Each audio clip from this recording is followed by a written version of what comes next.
Hi, my name is EJ Massa. I've mentioned in previous videos that during the strange puberty phase of video games, the Nintendo 64 may have had all the action and platforming I needed, but to fulfill my thirst for JRPGs, I need the PlayStation to get my Squaresoft fix. One thing I didn't mention, hell, I barely registered that it existed at the time, was the Sega Saturn. I do actually remember wandering around Nobody Beats the Wiz circa 1995 and seeing Panzer Dragoon playing on a CRT in the gaming section of the store. Oh, that looks like a cool Star Fox looking kind of game. But I didn't really realize what system it was for, and I was deep in the Super Nintendo mania at the time, and probably was distracted by Power Rangers the movie finally being in stock. If the Sega Saturn was advertised, I missed it. I did, however, get lots of ads for the Sega 32X, and even at the time, that just seemed like a bridge too far. Are we gonna see the games or what? Show me!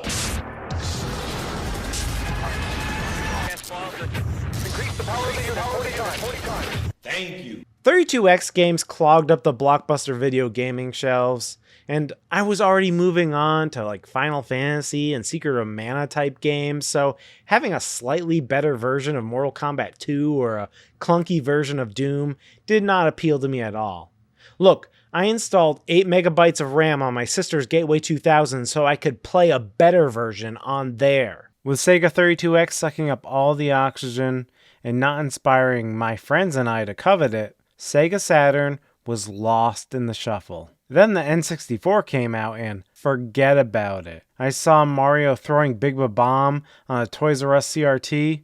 Sega never had a chance. Fast forward a few years to 1999, where there was a moment where you were starting to get sick of low polygons, fuzzy textures, and low frame rates. And Sega started a media blitz that gave us something a bit different from what was offered at the time. What a stroke of genius, releasing at $9,999. An unforgettable release date, the glimpse of high polygonal characters, and the super catchy tagline, the whispered, "It's thinking." Now that caught the attention of me and my cousins. The price was a more reasonable $199 as opposed to the Saturn, which was $399. My birthday is in September. I didn't really have anything I wanted. My cousins were super jazzed about the system. They were huge Sega sports fans, so their excitement was contagious. So I said, all right, I want a Sega Dreamcast for my birthday. I used to like Sonic, and there's a new Sonic game. Maybe they'll handle Sonic's transition as gracefully as Nintendo did with Mario and Zelda.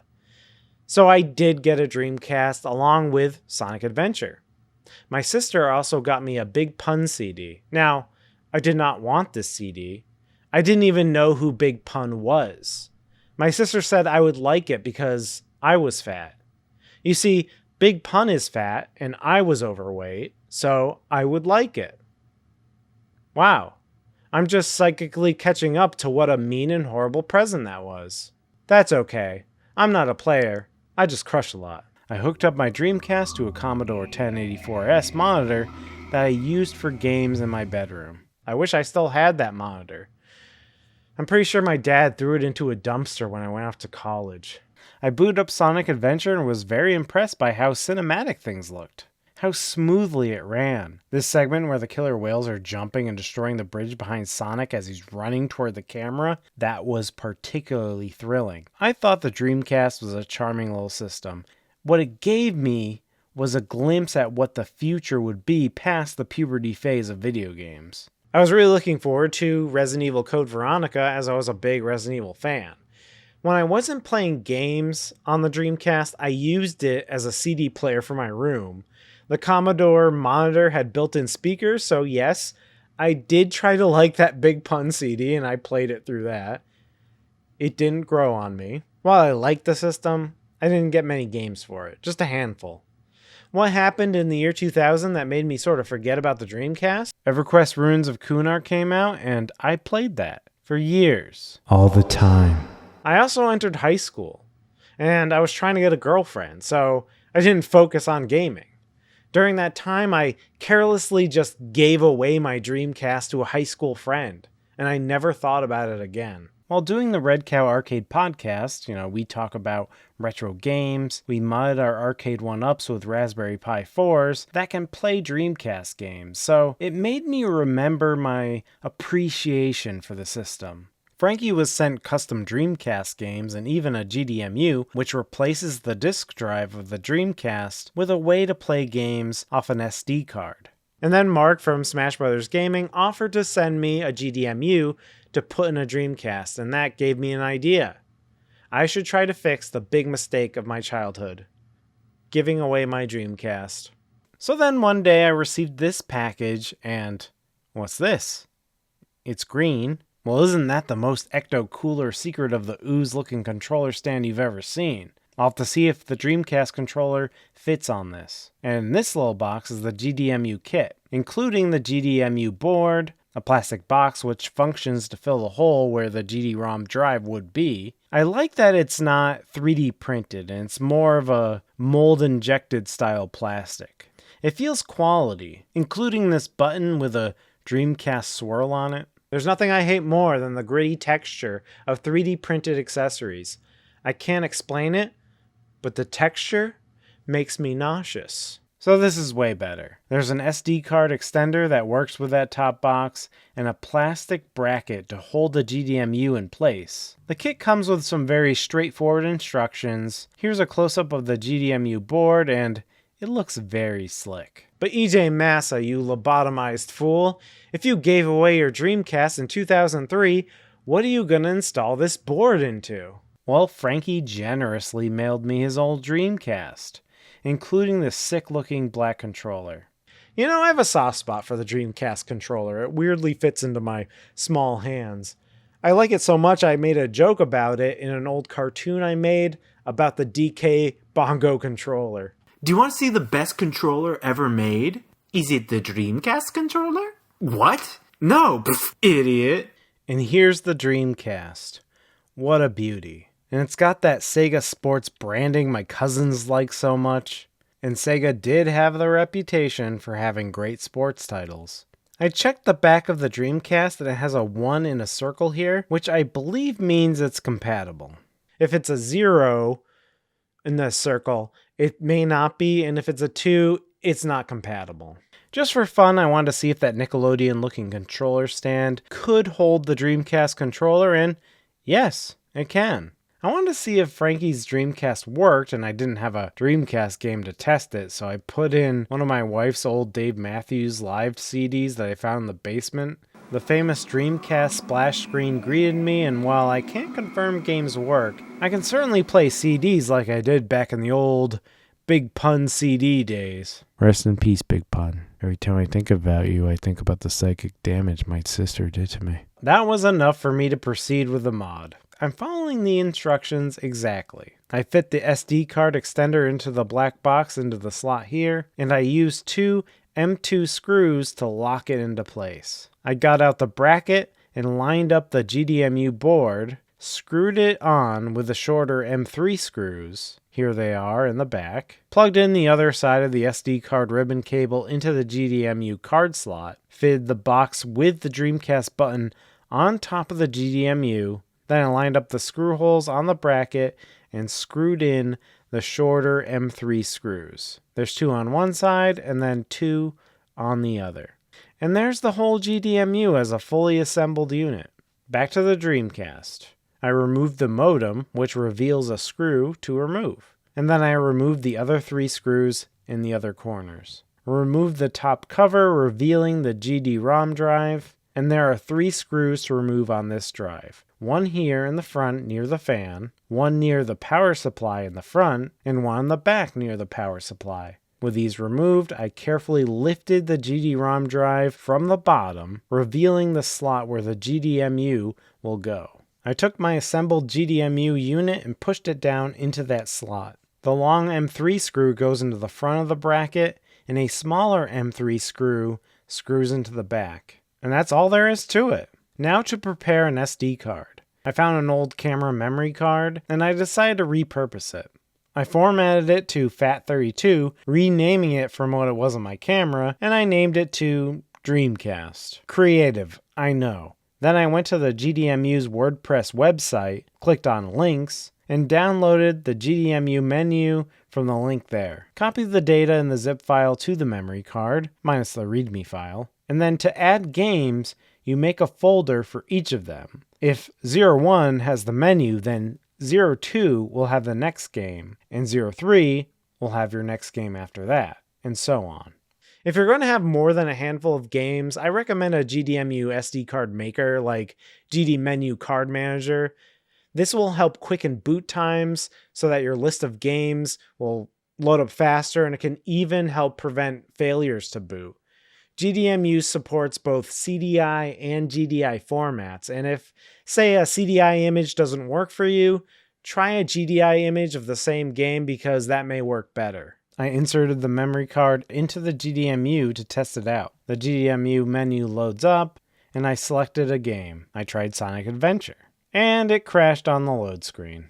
It doesn't work. Now, I tried a few things to troubleshoot. I tried different brands of memory cards. I tried formatting the memory cards with those GDEMU makers, different disk images, and nothing worked. I read online that if you clean these pins that connect to the power supply, it might work, but that didn't work either. Games still crash. I heard some people replace the power supply with a Pico power supply and the GDEMU stops crashing, so here's the ReDream PSU, and I'll try that out. I removed the 2 screws on the side of the power supply, unplugged the switch, and carefully lifted it out. The Pico power supply, of course, connects to the same pins, and then that goes out the back with a connector that goes to a power brick. I'm using this Meanwell power brick that was recommended by GameTech.us's website, which is where I acquired the power supply from. It's the same one I used for the PlayStation mod I did a few months back.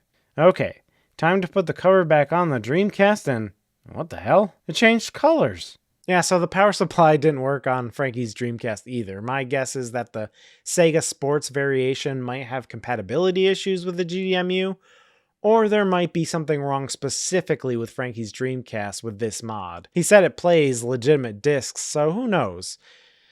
I found a random Dreamcast with a failed GD drive on eBay for cheap, and I installed the GDEMU on there, and it worked the first try.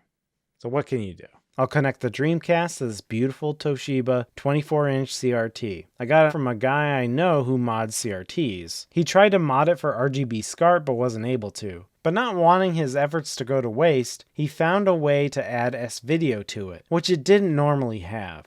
It only had composite. Retro games look amazing on this TV with S-Video. So I ordered some cables from Insurrection Industries so I can hook it up to this TV. The YouTube channel Mad Little Pixel did a video recently about how Dreamcast looks awesome through the VGA box, the official VGA box, and that takes advantage of the Dreamcast's 480 output. But I wanted to use this TV for a slightly more retro feel. And of course, I got myself a VMU, and who isn't charmed by this little Game Boy Tamagotchi looking son of a bitch? It's like it turns the Dreamcast into a really shitty Wii U. My goal with the list of games I put on here is to recreate exactly the library of Dreamcast games I owned when I was younger. I also put Marvel vs. Capcom 2 on here because, weirdly enough, I've never played it. I love Street Fighter 2 Champion Edition for the Sega Genesis, and I really never branched out beyond that, but I always loved the huge sprites and animation from the Marvel vs. Capcom series. I remember stopping dead in my tracks at the arcade to gawk at them, but apparently I wasn't motivated enough to put a couple quarters into the machines. But here's my chance to right that wrong with the GDEMU. Even though I'm not taking advantage of the 480 output with a VGA or SCART, playing with S-Video on this TV looks fantastic. I'm very happy with the results. I went the extra mile and took all the guts out of the white Dreamcast, yellowed with years, and I put them inside the Sega Sports shell, because I like the cool black shell better. I also made sure to put the guts of the Sega Sports Dreamcast into the white one, because while it couldn't utilize the GDEMU, it can play legitimate Dreamcast games, so now I have 2 working Dreamcasts. One with the GDEMU, and one with a GD-ROM drive, just in case I need it. All in all, the mod is actually extremely easy, even with all the setbacks. You don't have to solder anything. You don't have to bend pins back like the PlayStation mod. Everything just clicks into place. It's very easy. Even Frankie was able to do it. And he doesn't even know what an RGB is. He thinks it's a dead Supreme Court justice. That's RBG, Frankie. Notorious RBG. Ah, he doesn't give a scart. He's not a player. He just crushes a lot. Let me now talk briefly about the pathetic list of games I owned on the Dreamcast in the rough order that I got them. First, we have Sonic Adventure. This one surprised me. Did it handle the 2D to 3D leap as well as Mario 64? Well, kinda. It's doing its own thing. Weirdly cinematic at times, and I thought, wow, this is way above the PlayStation and N64. I had a lot of fun with the sort of roller coaster-like levels. I found the voice acting pretty charming, even if, a little stiff. Watch out! You're gonna crash! Ah! Dr. Robotnik is a ham, and I love it. I refuse to call him Eggman. All systems, full power! I like the segmented story with all these characters. Sure, it can get a bit janky, especially when you're trying to do the adventure segments in the kind of open world city. I think overall it works. I really didn't give Sonic much of a chance after this until Sonic Mania. I thought it was a decent first 3D offering. I know people like some of the sequels, but I don't know. This one is special to me. Next we have NFL Blitz 2000. For Christmas of 1997, my sister got NFL Quarterback Club 98. This game wasn't great, but I played it because it was around. And it was this game that taught me the rules of football. I didn't even know how the real sports game worked until then. And that meant I could finally watch a game with my dad and follow along, and that was kind of nice. I also love the NBA Jam series because it's more arcadey and fun, more fun than real sports. So I thought Blitz would be the same for me, and yeah, I had fun with it. I didn't use a variety of plays, I almost always selected the Hail Mary pass, but I did like how they played up the violence. Violence is fun, which apparently they toned down with the Arcade 1-Up re-release, which, man, what's the point? These two games came at the right time because I was able to learn the rules before the Patriots started dominating under Tom Brady. One of my favorite memories was when my dad took me to the AFC Championship in Foxborough versus the Colts in 2003. It's a special memory enhanced by video games because I could actually understand what's going on. Resident Evil Code Veronica. I was a huge Resident Evil fan during the PlayStation era. I bought this game a little bit later off of eBay, along with Quake III Arena and Unreal Tournament. I only wanted Code Veronica though, and I remember playing through this and thinking, wow, this is photorealistic. Games can't get any better than this. I couldn't tell the difference between the pre-rendered cutscenes and the in-game cutscenes. And that's probably because I was playing on a tiny Commodore monitor on the floor of my bedroom. But that didn't matter. As a game, it's more PlayStation-style Resident Evil, really. The pre-rendered backgrounds are gone, but the tank controls remain. Who doesn't love tank controls? They're really funny. And they couldn't quite quit the jarring camera angle changes. When Capcom revitalized the series with Resident Evil 4, it was much needed. But I didn't mind one last hurrah into the old-style Resident Evils, complete with corny Canadian voice acting. I said I was sorry. Quake III Arena. I got this in an eBay auction, along with Resident Evil Code Veronica, an Unreal Tournament. This game has Turok Dinosaur Hunter controls, where you move with the face buttons on the side and look around with the analog stick. This game does absolutely nothing for me. Most pre-Halo console shooters didn't do anything for me, and this still doesn't do anything for me. Nothing else to say about Quake III Arena. However, the other game I got in that eBay auction was Unreal Tournament, and I played this for at least twice as long. Maybe because it has a generous auto-aim, maybe it was the announcer, whose voice sends positive electric signals throughout my body. I like the weapon choices. I like the graphics. I would sometimes play against a bunch of bots and blow off some steam.